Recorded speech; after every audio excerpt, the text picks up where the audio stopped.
You're probably familiar with this scene. It's the morning after, and in two human brains, unconscious circuits are buzzing around and looking for answers.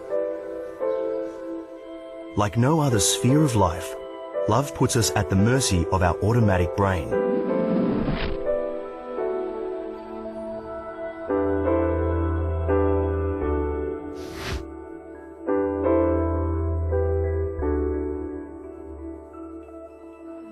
Your gut feeling says, wow, but you have no idea why.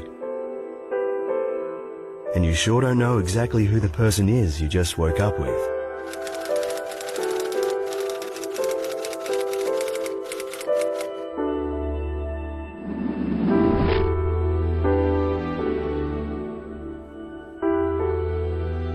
The decisions we make are not driven by any conscious thoughts.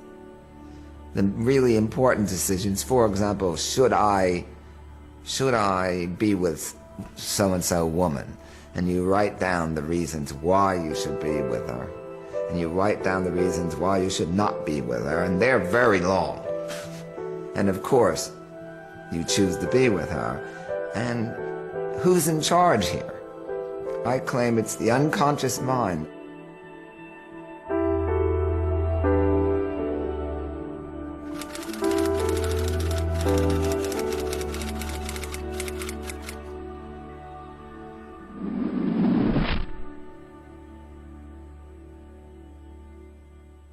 Consciousness is almost like an afterthought. I mean, some argue we don't even have it. It's just kind of a PR exercise in the brain of letting you think you're involved.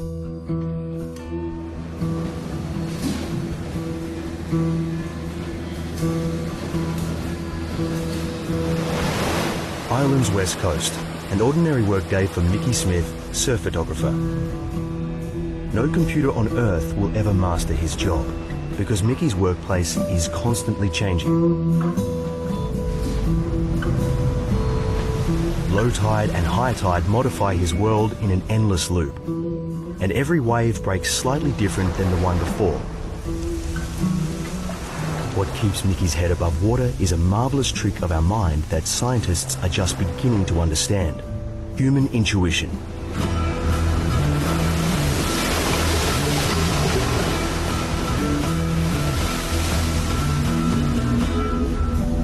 Like the surface he's filming, Mickey just doesn't think when he's walled by tons of water and crushing waves.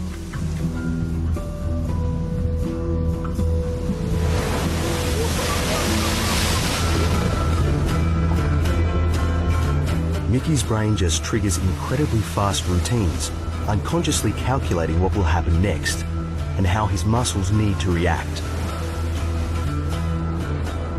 Without him knowing, Mickey's mind has compressed each and every wave of his life into a gigantic database. He has a feeling for every wave by now.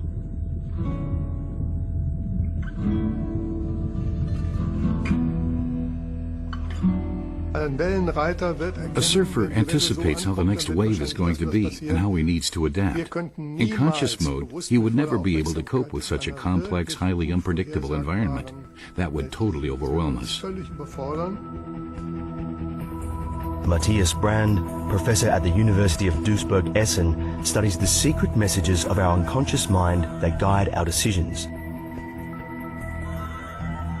In the Iowa gambling task, subjects select cards from 4 stacks.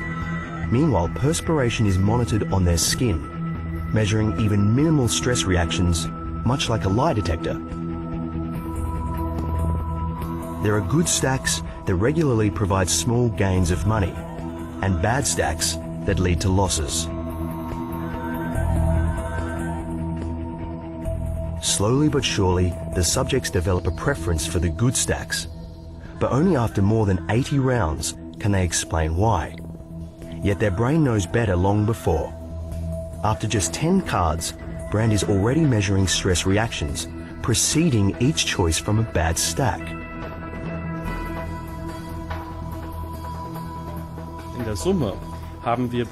Before our conscious mind kicks in, even before we have a vague idea what is good for us, we can already detect bodily signals that caution us against adverse decisions.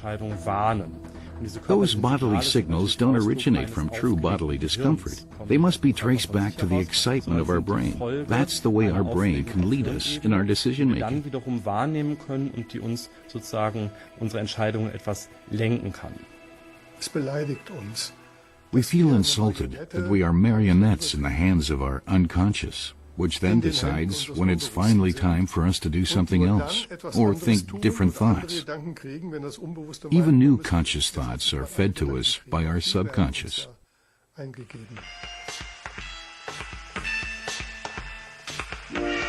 None of us know why we do what we do, whether our brains are replaying childhood memories or fabric softener commercials, even though we should have left for the office quite a while ago. Going against our unconscious mind, conscious reason often draws the short straw. Thinking consciously puts a strain on our brain. That's why it's limited to a few computation centers within our cerebral cortex, the millimeter-thin layer covering our brain like a wrinkled bathing cap. Our conscious intelligence is mainly confined to the front side of the cap, and it's easily overwhelmed with just one thought or 5 units of information at the same time. Our conscious reason is roughly located above our eyes, within the orbital frontal cortex, but it never makes up our mind on its own. As below our cortex, a different type of reasoning is operating, relying on our past experiences, archived by the hippocampus.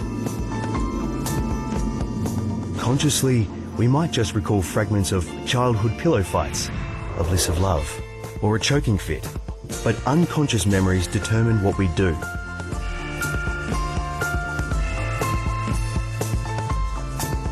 The key circuits, the amygdala, our fear and panic centers, and their opponents, the pleasure and reward centers, both define conscious control.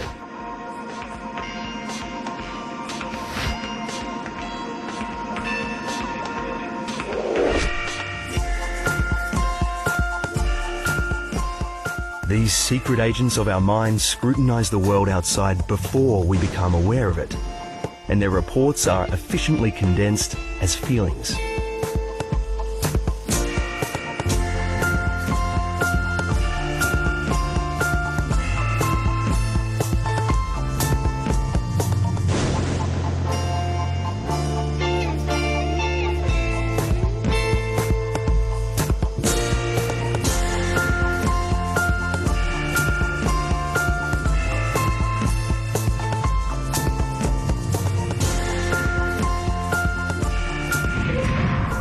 The cerebral cortex receives these messages, yet cannot trace them back. Our consciousness seems to be hardwired to deny unconscious influences. Instead, it just makes up nothing but good reasons why we've got a soft spot for pillow fights. It's not like with consciousness, the old brain was thrown away. Consciousness was added on and sort of had to learn how to work with the existing unconscious brain. And of course, that's how natural selection works. It's incremental, it's small steps. It's not huge, dramatic, all of a sudden you have a new brain put in. So the old stuff is still there, even though it may seem anachronistic or outdated or something. It's still there, and it's still very much influencing us. What is the minimum speed at which your brain can make quality choices? By which we mean basically you're not choosing at random. And we have put the bound in around 213 milliseconds. So this is very, very fast. In many cases, by the time you're really thinking about this, you have made up your mind about whether it's good or bad.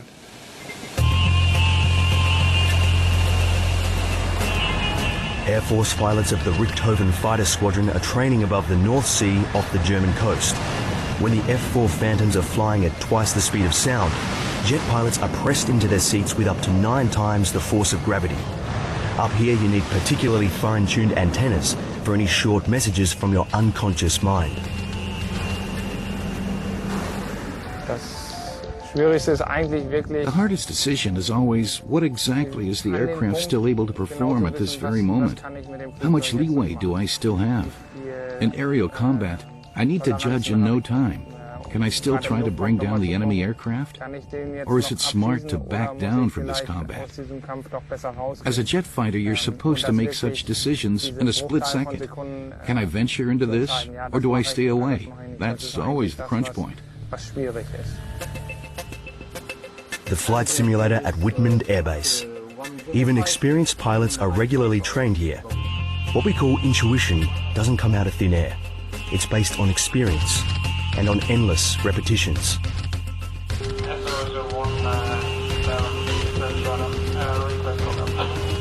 The more often a pilot and his weapons officer go through complex procedures, the less excited their brains become. Experts require just a fraction of the energy wasted by beginners' brains, because they no longer have to ponder over everything they do. In critical situations, pilots maintain crucial reserves to attend little details that might turn into a matter of life and death.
Perhaps some of you have noticed all the little changes, but imagine you're not sitting on a couch watching TV.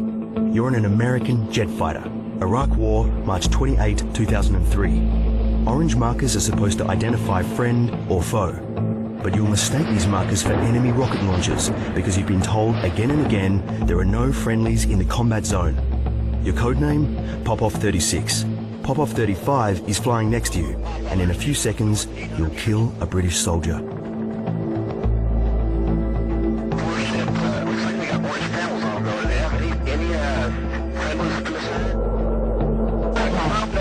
This far north on the ground. Okay, well, we have orange rockets on them. I don't think you can kill these things with rocket launchers. That'd be great. Get him. Get him.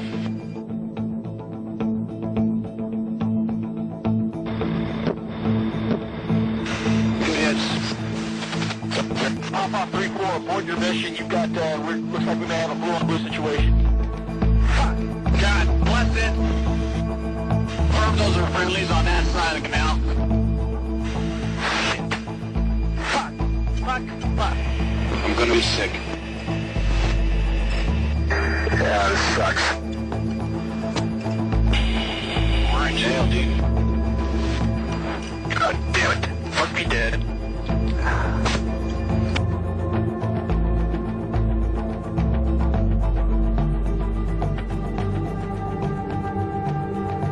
There are many processes in the brain that act incredibly fast and out of this kind of illusion of control because they're too fast, that include a lot of very high quality computations. It's really the way that you would like to solve things if you had the time to think. So just because it's fast doesn't mean it's irrational or careless or things like that. In the endless stream of data splashing over us, our brain excels on each level and fails on each level. Unconscious errors, however, are hard to spot because these errors are influencing us without us being aware of it. Our brain is programmed to create meaningful connections, even if there aren't any. That's why you can understand this film. Your mind concludes from the shower scene that our main characters have gotten out of bed. But in real life, you have no idea what your brain cons you into.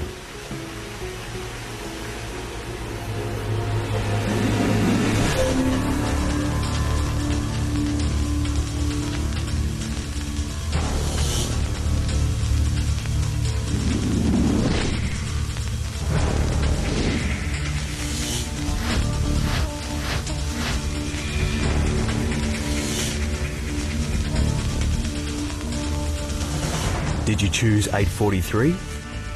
Then your brain pinned a 3-digit number on you. That's because you had in mind the 3 digits of your phone number.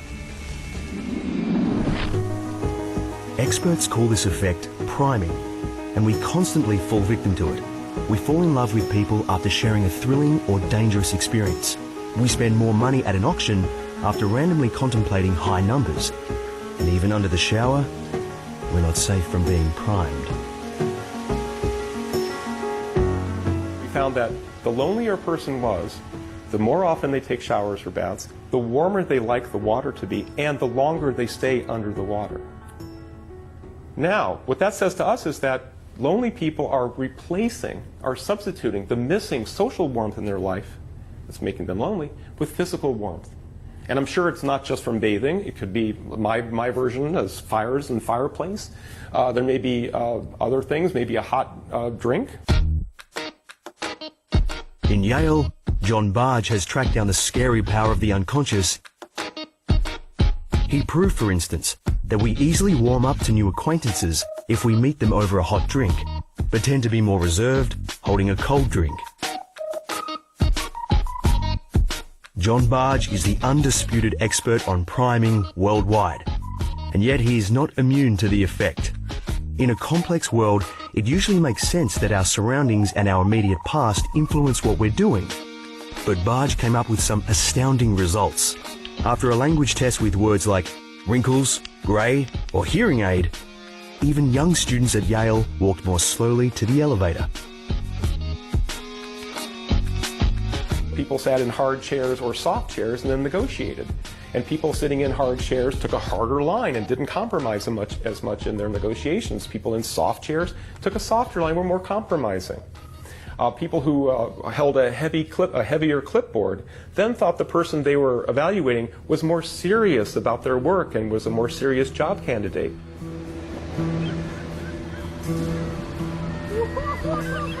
Surf photographer Mickey Smith owes his fondness of nature to his unconscious mind too. But why we get a surge of endorphins watching dolphins, nobody knows. Nor why surfers get a rush from the magic ride in the tube. In the towering swell off the Irish coast, it all falls into place. The light of conscious thought is just a narrow tunnel amidst the infinite surges of our mind. And our reason has little input on what we are, or do.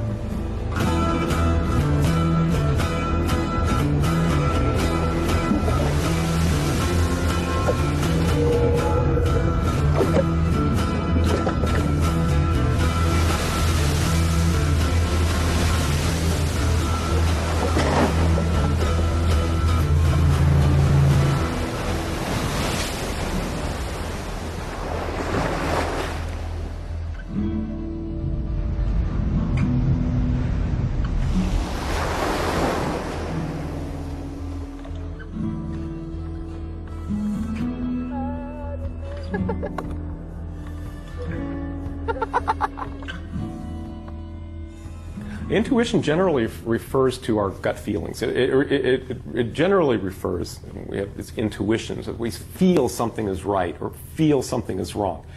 And these subjective feeling states are hugely important. They're the signals that our brain is giving us as to whether something is safe to do or the right way to do something or the wrong way. The brain constantly tries to automate because it's more effective and faster and more precise, less accident-prone in automatic mode. And this is also the case with even the most noble emotions. Even the most precious emotions are automated.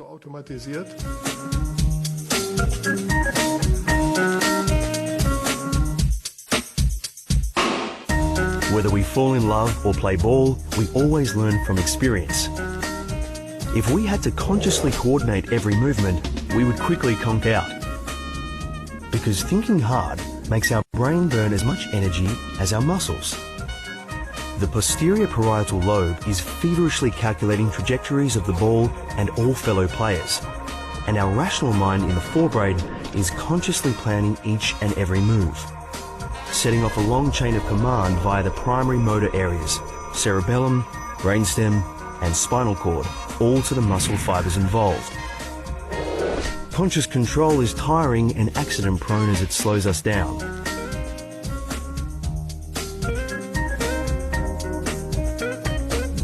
When our brain jumps in without us, peak performances turn into child's play. So far, no computer can catch balls. If we do something by heart, our conscious commanders are dimmed away, and striatum and basal ganglia take over. We throw and catch balls easily, and we're not thinking about it.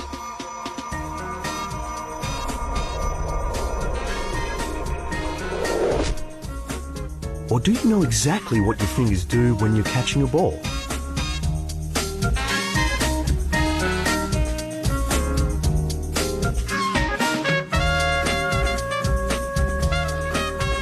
Or what each muscle in your body does when you're dodging a punch?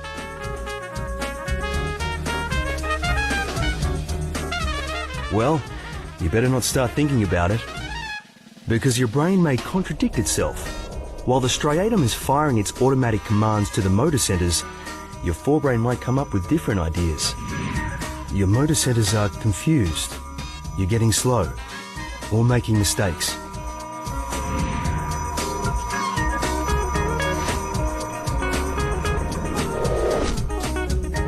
Running on automatic brain usually means running smoothly, but also running on beaten tracks. Adapting to sudden changes is the last thing on our mind.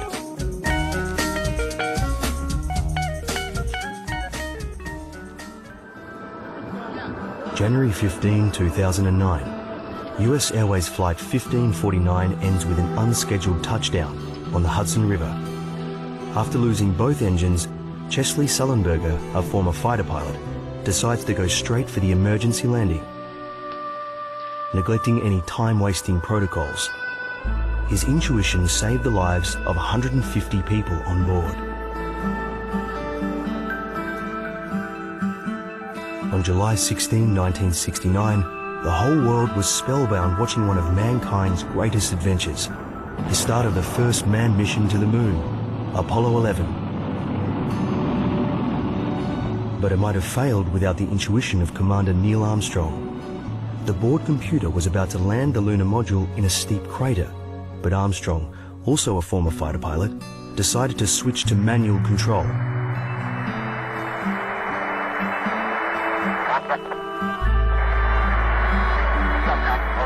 Without Armstrong's intuition, the lunar module, Eagle, probably wouldn't have been able to get back to the command module in orbit. 40 feet down, 2.5. Picking up the thrust. 30 feet, 2.5 down. Straight step. Houston, Tranquility Base here. The Eagle has landed.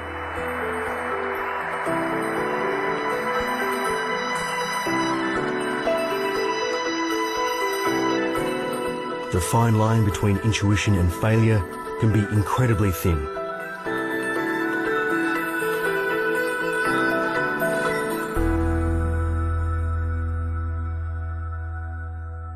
Creativity is an act of rebellion, by definition. You have to be downright subversive to break the rules and to confront conventional wisdom, don't you? I mean, it's by definition that. And if everyone accepts what you're doing when you do it, you're obviously not on the forefront. I mean, you're doing something that's within the paradigm. I mean, to me, if everyone accepts what I'm doing, I'm in the wrong field. I might as well go to the beach. Sydney in Australia, adopted home of American neurobiologist Alan Snyder. If you know the city, these pictures are triggering off a chain of associations in your head. You don't just see the aerial images, you see what you know. And even if you've never been to Sydney, maybe you're thinking of Crocodile Dundee, the Olympic Games, or the Opera House. Alan Snyder is an expert on all kinds of expectations in our heads. He calls them mindsets, unconscious thinking routines. And Alan Snyder is working on turning them off. In his lab, Snyder has subjects puzzle over matchstick equations. we ready to go for the next one? Yeah.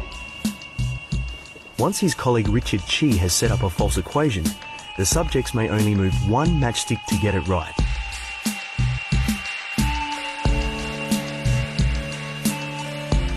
Each subject must solve 27 equations, and except for the last one, each solution follows the same principle. So, why don't you join in?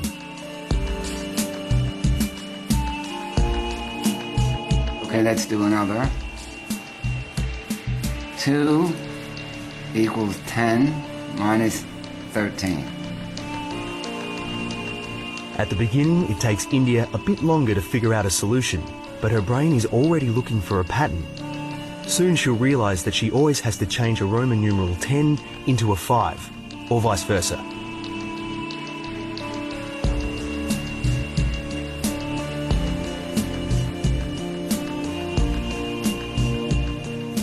Having learned the trick, India will fail in the last round.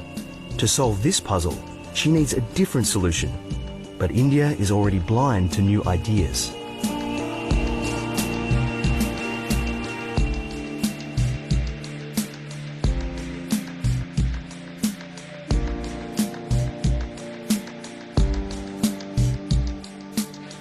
This one's a bit trickier.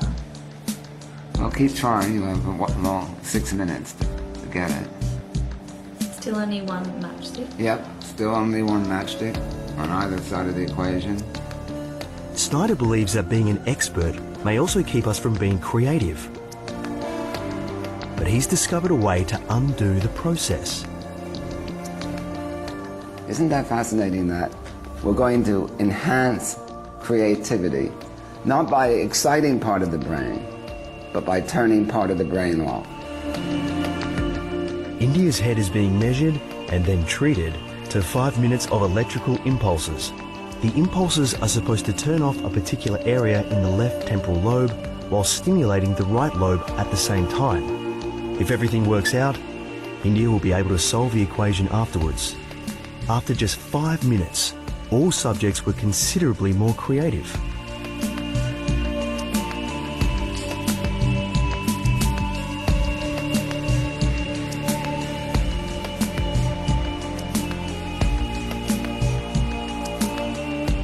The idea of an artificial mechanism, be it pharmaceutical or electromagnetic or whatever, yes, I think that is something that we will have in 20 years. Yes, I think that is very conceivable.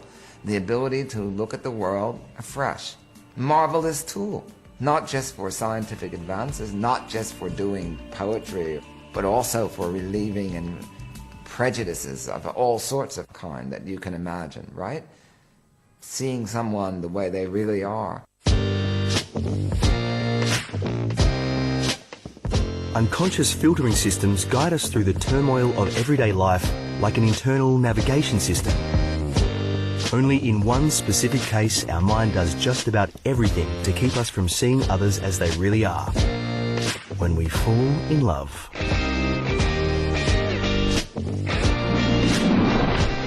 Scientifically speaking, falling in love is a stress reaction. Our panic buttons, the amygdala, become active, which otherwise spring into action when danger's afoot. Being put on alert sets off the excitement that we feel when we fall in love. At the same time, the panic mode turns us sort of blind, making sure we don't look all that closely at our partner. At the same time, our reward centers jump into action. Endorphins, opiates produced by our brain's hypothalamus, make us euphoric. So do the mood-enhancing serotonin. This cocktail of bliss acts like a drug on the nucleus accumbens, the switch in our brains that anticipates rewards. We experience the other's absence just as a withdrawal. As for our brain, love is an addiction.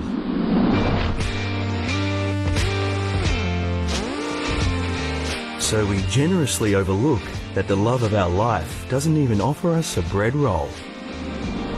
While our cerebral cortex, and thus our consciousness, is swimming in happy hormones, the hypothalamus triggers the production of cortisol, a stress hormone, narrowing our field of vision when we're at risk or in love. At the start of a relationship, we're easily to be taken advantage of. Neurobiologically speaking, we're addicted, blind, and stressed out. And we're becoming more and more alike thanks to the male sexual hormone testosterone. Surprisingly, the hypothalamus and pituitary gland throttle its production in men in love, while women in love produce more of it. And thus the drug of love keeps having an effect for weeks or even months. We can hardly keep our hands off each other. This is the phase when we would most likely produce offspring, had human brains not invented contraceptives.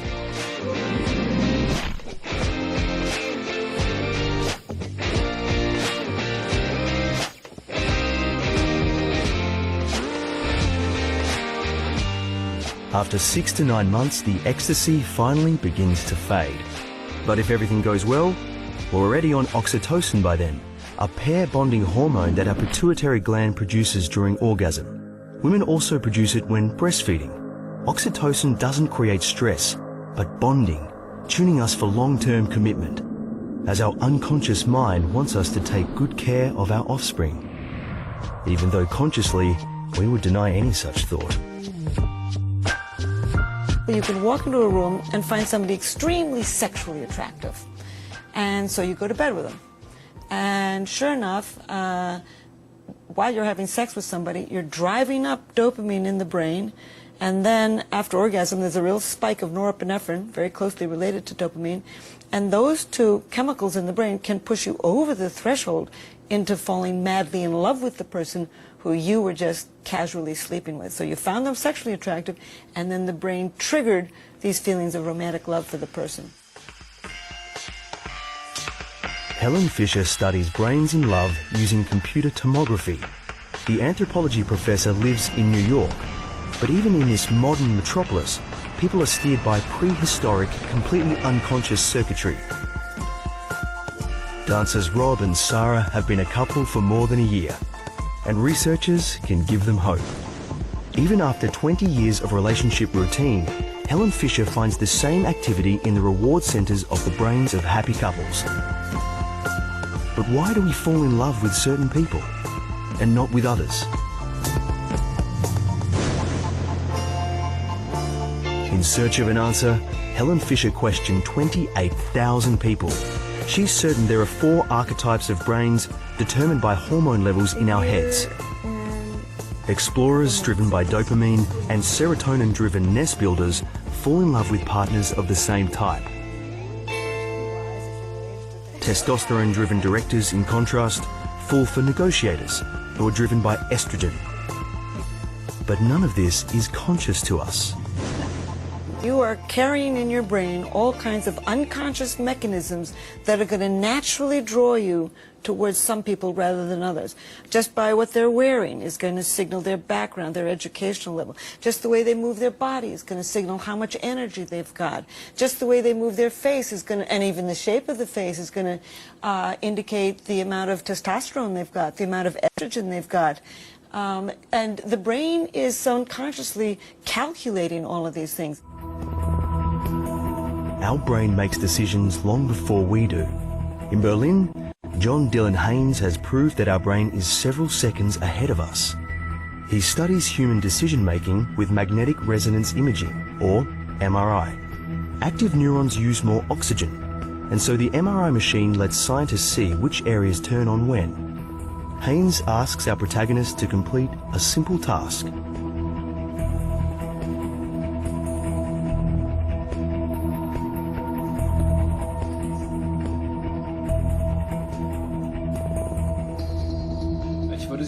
I would ask you to just press spontaneously either the left or the right button at any time you freely choose, all right? In the lab, our decisions and ultimately our free will are reduced to the push of a button in order to identify the brain patterns of activity. Normally, millions of nerve cells light up for even simple thoughts. But one single push of a button is an easy enough task to generate commensurable brain activity. And the results of all the tests are amazing.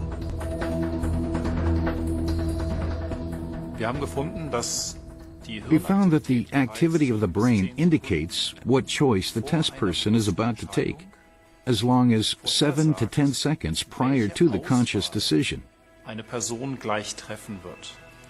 So it appears the brain induces and programs the decision. And at that moment, when we finally have the feeling, now I'm deciding, most of the decision is long taken. In our everyday lives, we don't notice what our brains decide without us. Our consciousness cannot trace back the source of unconscious influences. It can merely counter the arguments by thinking.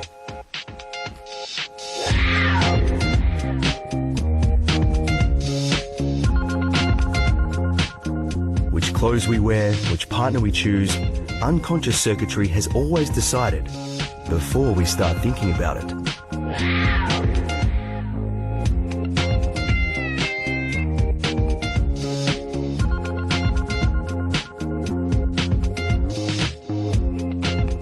Did you just yawn?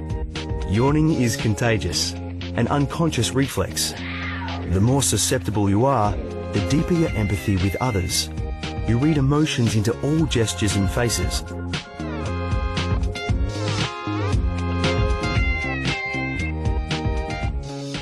We found activity in a little factory called the nucleus accumbens, and this particular brain region is linked with intense addiction.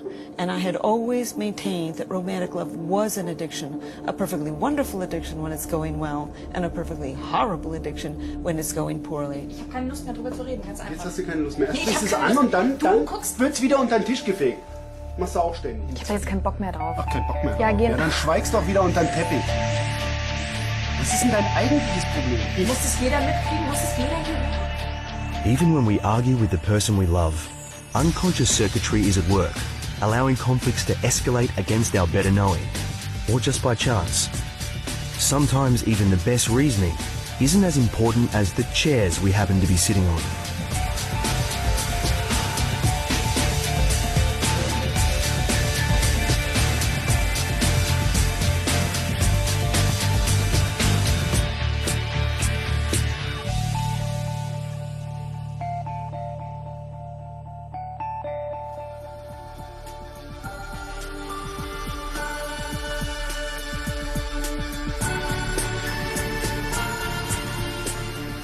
On the other hand, all that's sometimes needed to settle a conflict is a sip of hot tea or laughter. We aren't laughing because we find others amusing. We laugh because we feel closer to each other. Our brains laughed long before we could speak. And even today, we react extremely well to a great laugh.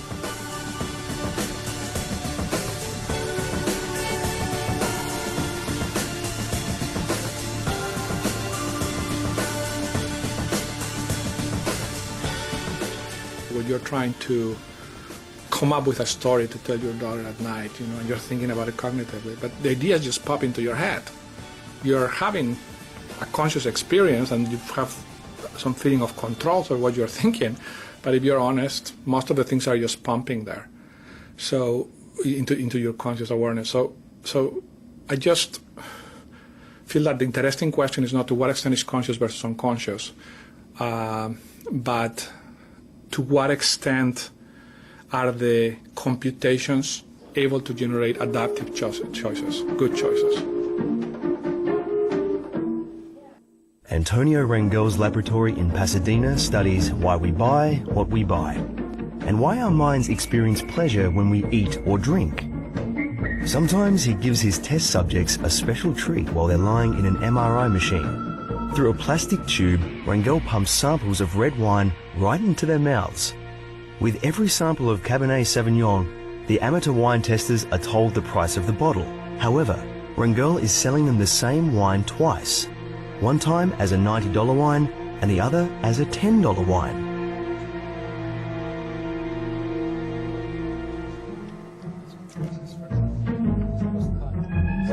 With a $90 price tag, the Cabernet activates the pleasure region in the cerebral cortex.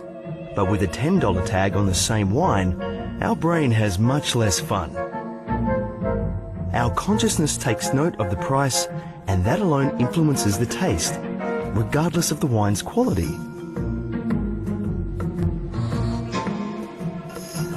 what should a company do with this? Well, one lesson is that they have to be careful when they choose prices, because not only they may affect the decision at the time of purchase, but if they also affect the experience afterwards, they will affect repeat purchases and the taste that people develop with respect to their products. So remember, what the study shows us is that this is not an illusion, it's very real. For the brain, thinking that it's a better wine leads to more pleasure. So, you think you're a conscious shopper? Well, you better think twice. Why, for example, are the fruits and vegetables usually placed at the entrance to a supermarket? Because healthy stuff in the shopping cart appeases the naysayers in our mind. So we put more of everything in our carts later on.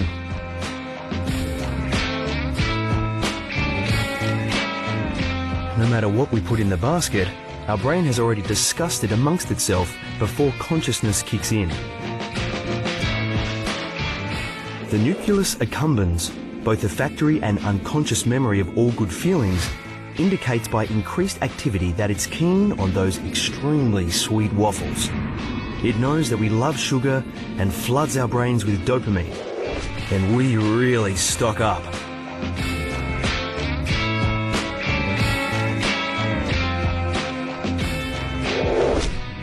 The counterpart, and thus the killjoy on all shopping tours, is the insular cortex. It's activated by rotten smells, bad jokes, or anything disgusting, like the price being too high. If this part of the cortex gets in an uproar, we won't buy anything, no matter what.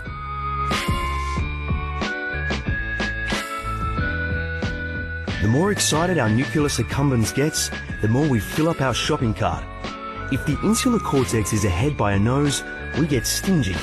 We're not deciding rationally in either case. We're simply following our inner voices.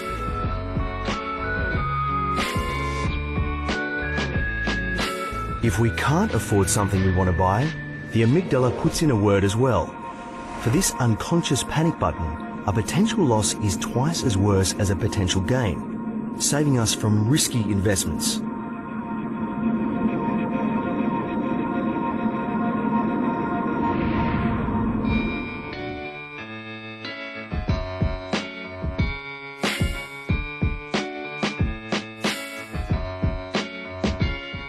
In the end, big spenders are no less unreasonable than stingy ones. They're just obeying different unconscious circuits. Occasionally it helps to switch on our conscious mind, our intellect. It may point out health risks or empty accounts, but it can only curb our limbic centers. It can't switch them off completely. But being on autopilot also has its good sides. Otherwise, we'd stand in front of the shelves for hours, unable to make up our minds.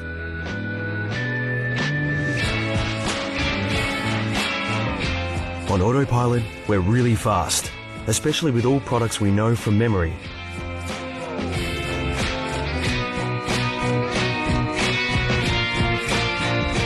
One of the best examples of looking at the world through your mindsets is looking at our memories.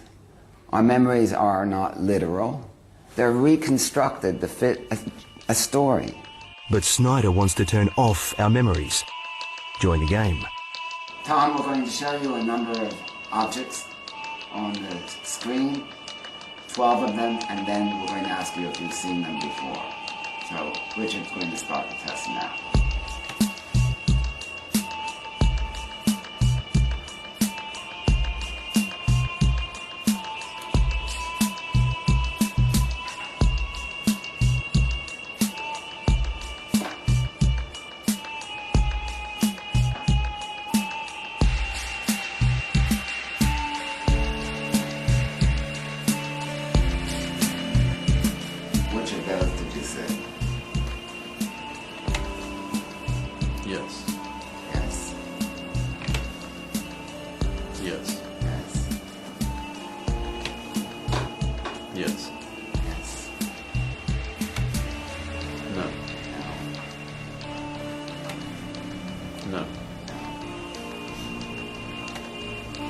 All subjects quickly find the pattern, yet they become blind to details, just like Tom.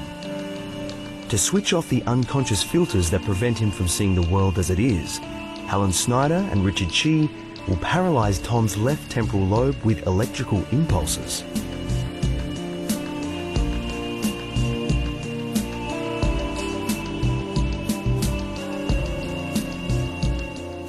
We don't have conscious access to how our brain formulates ideas. Basically, what we see is the information efforts combined into holistic ideas and concepts and labels. Clearly, sometimes our intuitions and our impulses are wrong. For example, there's cultural stereotypes about people in societies being not as smart or being lazy and whatever.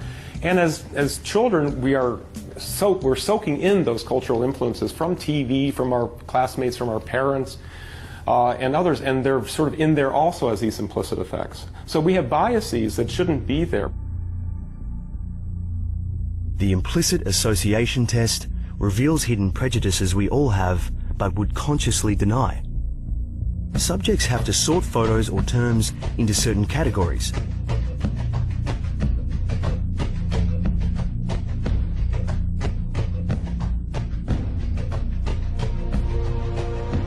But it gets interesting when two categories are combined that might be contradictory, according to common prejudices. For example, white people or bad versus black people or good. The majority of people tested, no matter if they were black or white, are slower at this task or make more mistakes, because we're all working against unconscious prejudices, even if we consciously think we don't have any.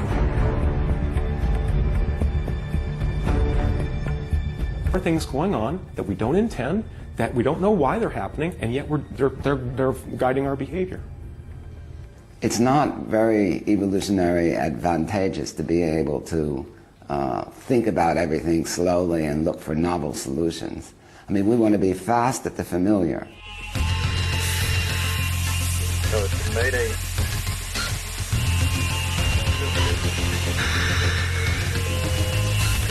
It's an emergency. So it's Mayday, Mayday, Mayday.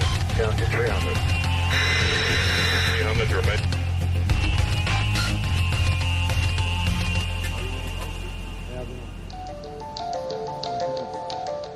Decisions in a complex world always carry risks. The invention of flight simulators, as seen here in Amsterdam, reduced crashes caused by human error by more than 70%. In 1 million decisions, pilots today make less than 4 errors.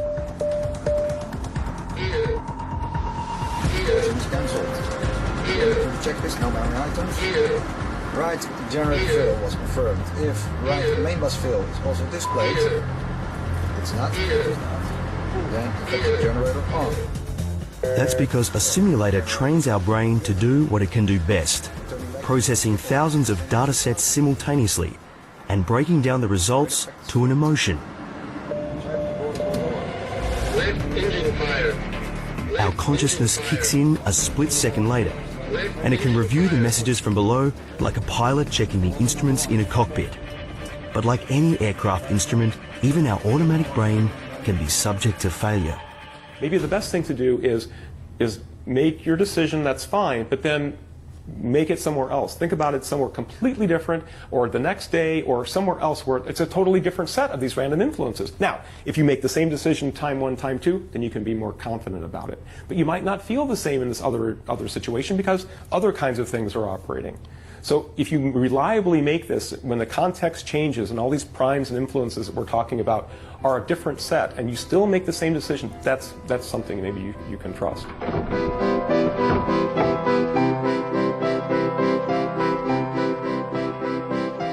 So we don't know if Martha and Jake will live happily ever after. We just invented the two of them to entertain you. But the invented story has already left an imprint in your mind, just because your brain has decided to keep on watching. By now, new networks have wired up inside your head, as our brain changes with every new experience. And if your brain found this film somehow memorable, you'll surely remember Martha and Jake.